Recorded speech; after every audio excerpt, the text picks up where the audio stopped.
입시철이 다가왔습니다. 학생들이 소망하는 대학에 입학하려면은 그 대학이 설정한 커트라인을 통과해야 합니다. 그 커트라인을 통과하지 못하면은 아무리 소망해도 대학에 이제 입학할 수가 없죠. 또 취업도 마찬가지입니다. 커트라인이 있습니다. 내가 인류 대학을 나왔다 할지라도 그 기업이 설정한 커트라인을 통과하지 못한다면 인류 대학 졸업도 모미하고 취업도 수포로 돌아가는 것입니다. 우리가 알게 모르게 이 세상에는 커트라인이 많다는 사실을 우리는 이해하고 살아야 합니다. 우리 자신에게도 커트라인이 있어요. 그 중에 하나가 바로 생명입니다. 생명 이꼬르 장수. 우리는 오복이 있습니다. 수복, 강약, 유호덕. 누구든지 장수하기 원합니다. 근데 장수의 커트라인이 있어요. 그럼 이 장수의 커트라인이 뭐냐? 우리가 흔히 건강 100세라고 합니다. 물론 100세가 장수의 커트라인은 아니지만 일반적으로 우리는 장수 하면은 100세 커트라인을 넘어야 한다. 그렇게 우리가 인식하고 있습니다. 그런데 중요한 것은 이 장수 커트라인 100세도 골골하면서 넘어가는 것이 아니라 건강하게, 기쁘게, 평안 가운데 이 건강 100세 커트라인을 넘어가기 원합니다. 그러나 사람은 누구든지 노화 현상 때문에 병들기도 하고 기력이 쇠잔하고 그로 인하여 건강 100세를 소망하는 것처럼 활력 있게 통과할 수가 없습니다.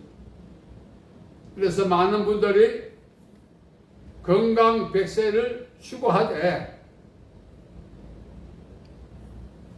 소망에 지나지 않게 하려면은 영, 혼, 육 조화를 이루며 살아가야 합니다. 우리가 알게 모르게 많은 바이러스가 세상에 있습니다. 신종 바이러스라고 하지만 이미 세상에 존재했던 바이러스가 수면 상태로 있다가 깨어난 것입니다. 그 다양한 바이러스가 건강 100세 소망하는 우리의 소망을 좌절시킵니다. 그래서 건강에 좋다는 음식은 다 먹습니다.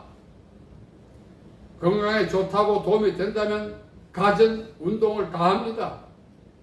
취미 활동합니다.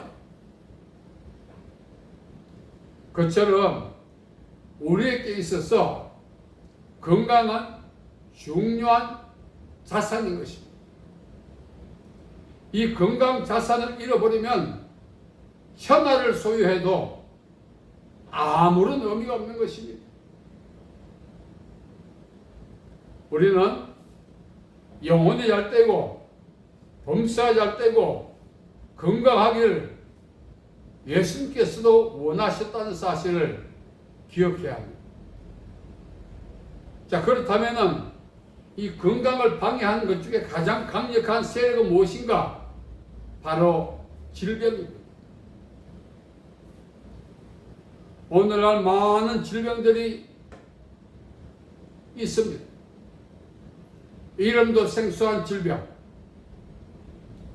그래서 그 질병으로 인하여 소망하는 건강 100세를 추구하지 못하고 삶을 마감해야 하는 일들이 많이 발생하고 있습니다. 그러다 보니까 이 질병을 죽음의 앞잡이 이렇게 표현하기도 합니다. 그렇다면 이 질병은 왜 발생했는가? 질병은 복합적 요인이지만 성경적 근거로 돌아간다면 죄입니다. 죄는 우리의 모든 것을 불행하게 몰아가는 세력입니다. 예수님께서 4명의 친구가 지붕을 뚫고 환자를 내려놓았을 때 환자에게 하신 말씀이 있죠. 내 죄사함을 받았다. 결국은 중풍병 환자를 그 상태로 몰아간 세력이 죄란 것입니다. 치유학의 대명제는 원인을 치유하면 정상은 없어진다. 정상은 바로 중풍병. 그 중풍병의 원인인 죄를 처리하니 중풍병이 고침을 받았다는 것입니다. 그래서 치유학에서는 원인을 치유하면 정상이 없어진다. 여러분, 질병은 복합적 요인이지만 성경은 인간이 죽음의 앞잡이에 고통받는 그 모든 배후는 바로 죄라고 말합니다. 성경에 보면은 예수님이 많은 병자를 고쳤어요. 그러나 특별한 경우는 개인이 자신의 죄를 하나님께 회개함으로 고침을 받는 일들이 있습니다. 죄를 회개함으로 병을 고침받았다는 것은 병을 유발한 원인이 죄라는 사실입니다. 그래서 우리가 죄를 처리해야 합니다. 죄를 처리하는 유일한 방법은 회개입니다. 우리가 회개할 때 하나님은 죄를 용서해 주시고 죄로 인한 질병, 범사에 묶인 모든 것들도 풀어주시는 것입니다. 우리가 살아가면서 많은 사람들이 질병과 세상 일에 고난을 당할 때마다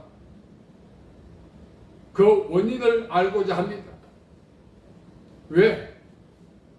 그 원인이 해결되어야 상황이 정리되기 때문에 성경은 그 원인이 죄라고 분명히 말씀하고 있습니다.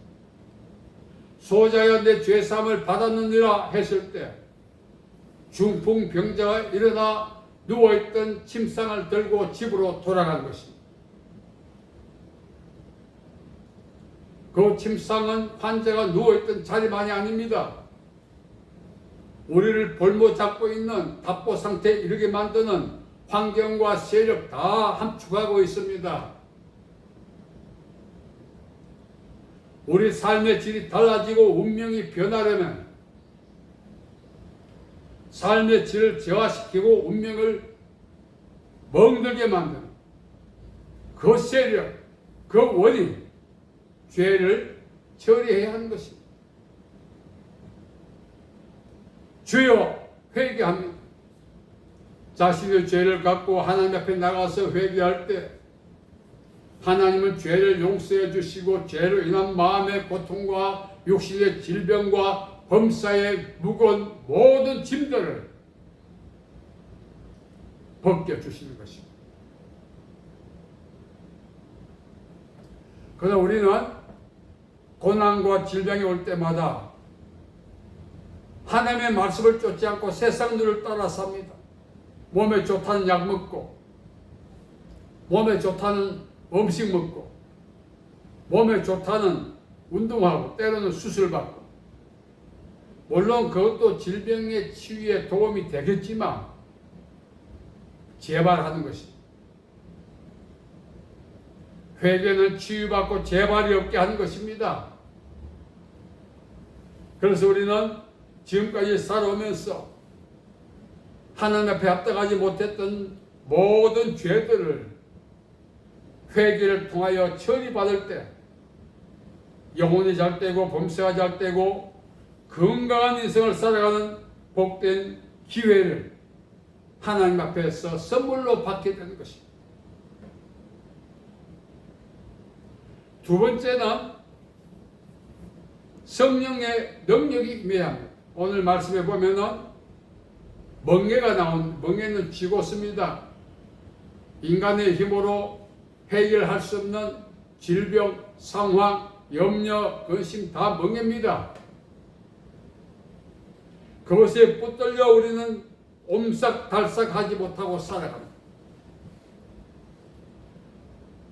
극단적으로 말씀드리면 우리는 멍에의 노예입니다. 그래서 노예가 주인으로부터 자유케 되려면 자신을 노예화하는 주인을 싸워서 이겨야 합니다. 우리를 노예 삼는 것이 멍에라면 우리가 멍에와 싸워 이겨야 하는데 우리의 힘과 방법으로는 멍에를 해결할 수 없습니다. 전도서 1장 9절에 보면 해 아래 새 것이 없다고 했어요. 그 새 것은 새로운 어떤 기계, 물건, 상황이 아니라 우리를 자유케 하고 하나님께서 디자인한 복된 인생을 살아갈 수 있도록 만드는 그 동력을 이야기합니다.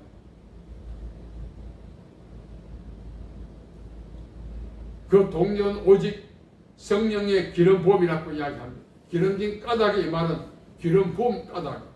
성령의 기름 부음이 임할 때 우리를 노예 삼았던 그 모든 멍에가 파쇄되면서 우리는 자유해지게 되는 것입니다. 그래서 야고보 5장 13절 이하 말씀에 보면은 병든 자는 교회 장로를 청할 것이요 그들은 기름을 바르고 기도한다고 했습니다. 혹시 죄를 범하였을지라도 사하여 주실 것이다. 기름 부음이 임해야 우리가 질병에서 노임을 받고 고침을 받을 수가 있습니다.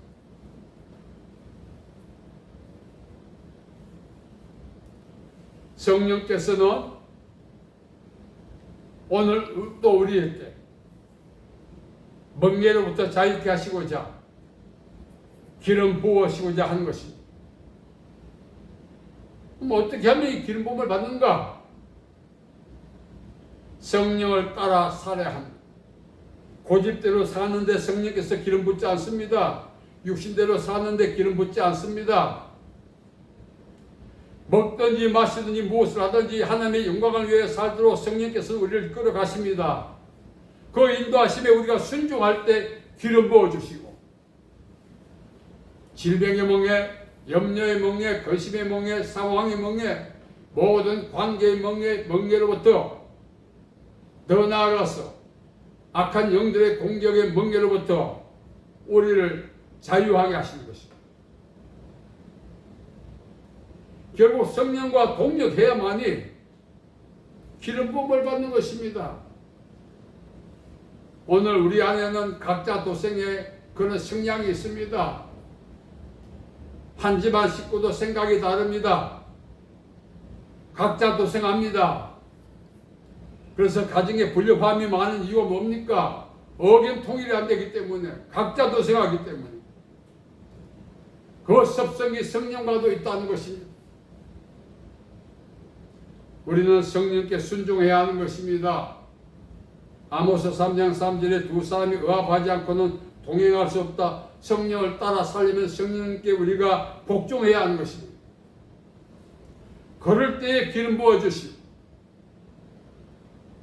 질병의 멍에, 염려와 근심의 멍에, 상황의 멍에, 관계의 멍에, 악한 영의 멍에로부터 우리를 자유하게 하시는 것입니다.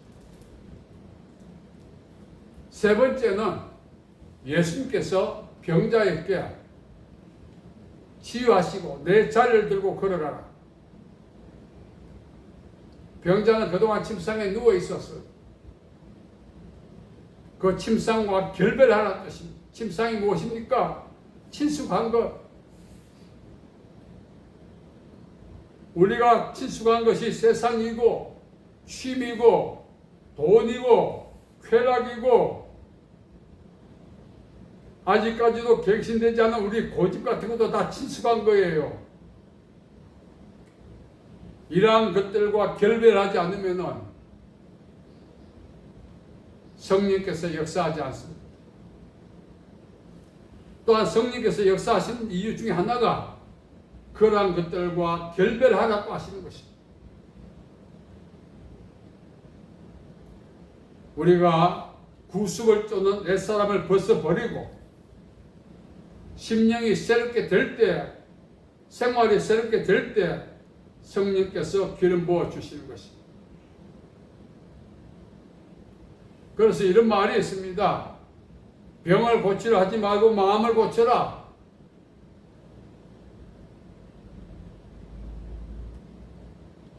일본의 모 신학자가 예수 믿기 전에 복쟁이를 고쳐라고 이야기했어요. 마음을 고쳐. 우리의 마음이 세상 것과 연결되어 있는 한, 거기에 주시하고 집중되어 있는 한 성령께서는 기름 붓지 않습니다. 그래서 바울은 위의 것을 생각하고 위의 것을 찾고 위의 것을 생각하라 이렇게 이야기하고 있습니다.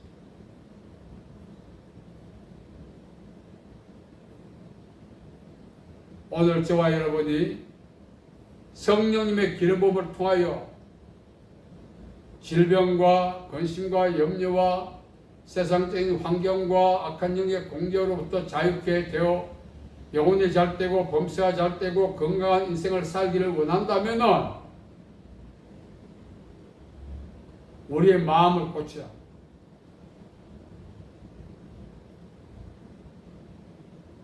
의사들도